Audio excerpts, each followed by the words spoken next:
जब से ज्योति पकड़ी गई है जासूसी के आरोप में, उसके बाद से लगातार जासूसी की चर्चा हो रही है, लेकिन अभी भी जासूसी के मूल कारण और अस्थायी समाधान पर चर्चा नहीं हो रही। कभी ये कोई पूछ ही नहीं रहा है कि जितनी जासूसी भारत में है, इतनी चीन, जापान, सिंगापुर में क्यों नहीं है? जितनी जासूसी भारत में है, इतनी अमेरिका में, रूस में क्यों नहीं है? जर्मनी में क्यों नहीं है? तो मैं आपको बताता हूं, जासूसी का मूल कारण है ये 1923 में बना हुआ घटिया कानून। ये 1923 का जो कानून है, जो जासूसों के ऊपर लगाया जाता है, इसमें अधिकतम 3 साल की सजा है या जुर्माना। यानी कोई दिग्गज वकील अगर खड़ा हो गया, कोई भूतपूर्व विदेश मंत्री, भूतपूर्व कानून मंत्री, भूतपूर्व गृह मंत्री, भूतपूर्व कानून शिक्षा मंत्री, ऐसे लोग अगर कानून में कोर्ट में जाके खड़े हो गए तो इस कानून के अनुसार 3 साल की सजा भी नहीं होगी, बल्कि उसको सिंपल जुर्माना देके छोड़ दिया जाएगा। यह कानून आज तक चल रहा है। 1923 में अंग्रेजों ने बनाया था। इसलिए मैं कहता हूं, भारत की कोई समस्या लाइलाज नहीं है, भारत की कोई समस्या विश्वव्यापी नहीं है। भारत की सभी समस्याएं खत्म हो सकती हैं, लेकिन हर समस्या के पीछे कोई ना कोई घटिया कानून है, इसीलिए समस्याएं ज्यों की त्यों बनी हुई है। आजादी के बाद से अब तक 1000 से ज्यादा लोग जासूसी के आरोप में पकड़े गए।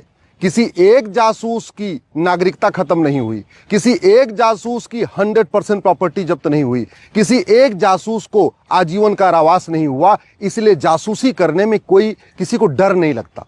अगर जासूसी रोकना है तो सबसे पहले हमें शिक्षा व्यवस्था बदलना पड़ेगा। ये जो मैकाले मिशनरी मदरसा शिक्षा सिस्टम चल रहा है, इसको बदलना पड़ेगा। जब तक शिक्षा में संस्कार नहीं होगा और कानून का खौफ नहीं होगा, तब तक जासूसी और गद्दारी नहीं बंद होगी। और अगर शिक्षा में संस्कार लाना है तो राइट टू एजुकेशन को राइट टू इक्वल एजुकेशन बनाना पड़ेगा। ये मैकाले का सिलेबस, ये मिशनरियों का सिलेबस बंद करना पड़ेगा। 1 नेशन 1 सिलेबस लागू करना पड़ेगा। एक देश एक शिक्षा व्यवस्था लागू करना पड़ेगा। वैदिक शिक्षा व्यवस्था, गुरुकुल शिक्षा व्यवस्था को कम से कम 16 साल तक सबके लिए लागू करना पड़ेगा। तब ये जासूसी गद्दारी खत्म होगी। अगर जासूसी और गद्दारी रोकना है तो सबसे पहले हमें 1861 का पुलिस एक्ट बदलना पड़ेगा।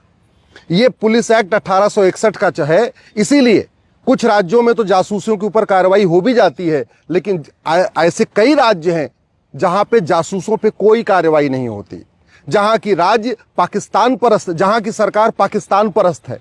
जो पॉलिटिकल पार्टियां पाकिस्तान की समर्थक हैं, वहां जब उनकी सरकार बन जाती है तो वहां जासूसों पर कोई कार्रवाई नहीं होती है। इसलिए जासूसी और गद्दारी रोकना है, 1861 का पुलिस एक्ट बदलना पड़ेगा, 1 नेशन 1 पुलिस कोड लागू करना पड़ेगा, एक पुलिस चार्टर लागू करना पड़ेगा।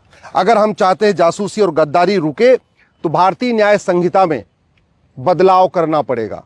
150 साल के बाद आईपीसी बदला था, लेकिन इसके बावजूद हमने भारतीय न्याय संहिता में जासूसी और गद्दारी के लिए अलग से चैप्टर नहीं रखा।